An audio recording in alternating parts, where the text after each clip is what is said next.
یہود کہا کرتے تھے لن تمسنا النار الا ایاما معدودہ، آگ چھوئے گی بھی تو کتنا چھوئے گی، تھوڑے سے دن رہ لیں گے، ایک ویکینڈ ہی تو ہے یار، چلے گا، اتنا بھی ہمیشہ کے لیے۔ لوگ آج کل تو مسلمان بھی کہتے ہیں ٹھیک ہے جہنم ہے، ہمیشہ کے لیے تو نہیں ہے نا، ہمیشہ کے لیے تو نہیں، اتنا تو ہے نا کم از کم۔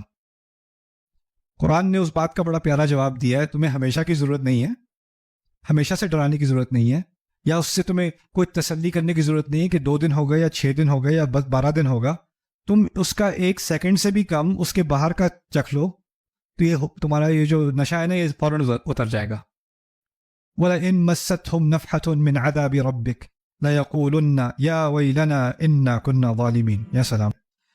قولوا آمنا بالله وما أنزل إلينا وما أنزل إلى إبراهيم وإسماعيل وإسحاق ويعقوب والأسباط وما أوتي موسى وعيسى وما أوتي النبيون من ربهم لا نفرق بين أحد منهم ونحن له مسلمون قل آمنا بالله وما أنزل علينا وما أنزل على إبراهيم وإسماعيل وإسحاق ويعقوب والأسباط وما أوتي موسى وعيسى والنبيون من ربهم لا نفرق بين احد منهم ونحن له مسلمون۔ تقریباً ایک ہی آیات، عربی نہ بھی آتی ہو آپ کو تو آپ کو لگے گا کہ تقریباً ایک ہی آیات ہیں، لیکن تھوڑے تھوڑے فرق بھی ہیں۔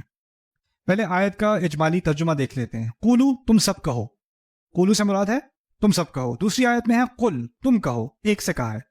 قولو سے مراد سب کہو، قل سے مراد کیا ہے؟ ایک، تم کہو، یعنی رسول سے کہا جا رہا ہے آپ صلی اللہ علیہ وسلم آپ کہیں۔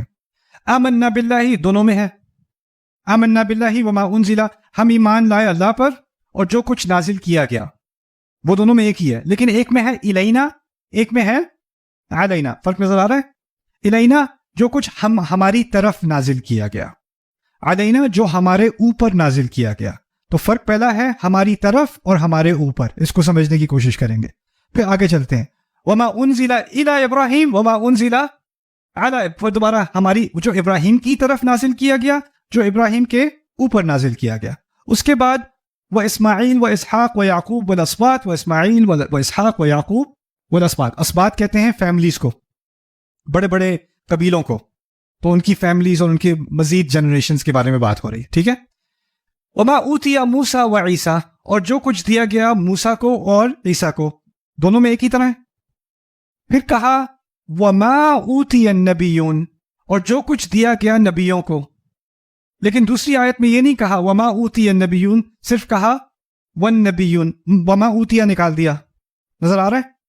پھر کہا لا نفرق بین احد منہم ونحن له مسلمون، وہاں بھی برابر وہی بات کی، لا نفرق بین احد منہم ونحن له مسلمون، ایک ہی بات کی دوبارہ۔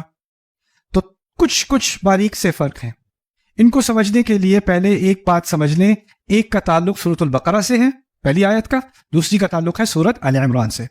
سورۃ البقرہ کے پہلے حصے میں اللہ تعالیٰ نے بنی اسرائیل سے خطاب کیا ہے، اور اس کا ایک بہت بڑا مضمون بنی اسرائیل ہیں، یہود ہیں۔ سورۃ آل عمران کے پہلے حصے میں اس کا ایک بہت بڑا حصہ ہے جو عیسائیوں سے مخاطب ہے۔ تو بقرہ میں یہود اور آل عمران میں نصارہ، یہ پہلی بات سمجھنے کی ہے۔ یہود کے بارے میں ایک بات آپ سمجھ لیں کہ وہ اپنے آپ کو خدا کے خاص چنے ہوئے لوگ سمجھتے تھے، اور اس وجہ سے ان کو اس بات کا پورا اعتماد تھا کہ اگر کوئی نبی آئے گا تو کس کی طرف آئے گا؟ ہماری طرف آئے گا۔ ان سے کہا، اور وہ سمجھتے اپنے آپ کو ایک چنی ہوئی قوم، تو ان کو نبی کا انکار کم، وہ کہتے ہیں کہ نبی کا انکار انفرادی انکار نہیں ہے، اصل میں مسئلہ یہ ہے کہ وہ غلط قوم میں ہیں۔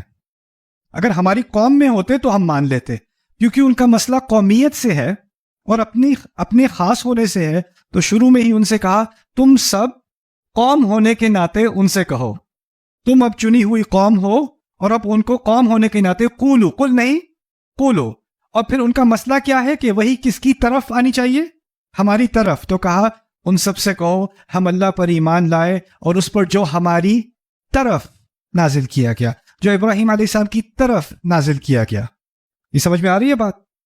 اچھا آگے یہاں تک کا فرق اب اگلی آیت میں بھی دیکھ لیتے ہیں۔ پہلے آل عمران میں کس سے بات ہو رہی ہے؟ عیسائیوں سے بات ہو رہی ہے۔ عیسائیوں کا مسئلہ یہ نہیں ہے کہ وہ سمجھتے ہیں کہ وہ چنی ہوئی قوم ہے، ان میں یہ عقیدہ ہے ہی نہیں۔ وہ تو کہتے ہیں عیسائیت تمام انسانیت کے لیے، یعنی یہودیت اور عیسائیت میں بہت بنیادی فرق ہیں، اور اس میں سے سب سے بڑا امتیاز والا فرق یہ ہے کہ یہودی اپنے آپ کو چنی ہوئی قوم سمجھتا ہے، عیسائی اپنے آپ کو چنی ہوئی قوم نہیں سمجھتا. عیسائیت کی پورے فلسفے کا ایک ہی مرکزی مضمون ہے, وہ ہے عیسیٰ علیہ السلام. عیسیٰ علیہ السلام سب کچھ ہے, اور ان کی اتنی شان بڑھا دی کہ ان کے مقابلے میں کوئی بھی کچھ بھی نہیں ہے, کوئی بھی کچھ بھی نہیں ہے. یعنی ان کی وجہ سے پچھلے تمام انبیاء کی وہی ضائع, جو شریعت آئی وہ ضائع. اور یہاں تک کہ ان کے فلاسفہ, ان کے متکلمین کو تو اتنی بحث بھی کرنی پڑی کہ اگر عیسیٰ کے ذریعے سے ہی جنت میں جانا ہے, کیونکہ ان کا عقیدہ کیا ہے, عیسیٰ کے ذریعے سے جانا ہے جنت میں, انہی کی شفاعت سے جائیں گے. تو سوال پیدا ہوا کہ جو بائبل میں ابراہیم کا ذکر ہے اور نوح کا ذکر ہے اور یوسف کا ذکر ہے, ان کا کیا بنے گا؟ وہ تو عیسیٰ کے ذریعے تھوڑی جا رہے ہیں.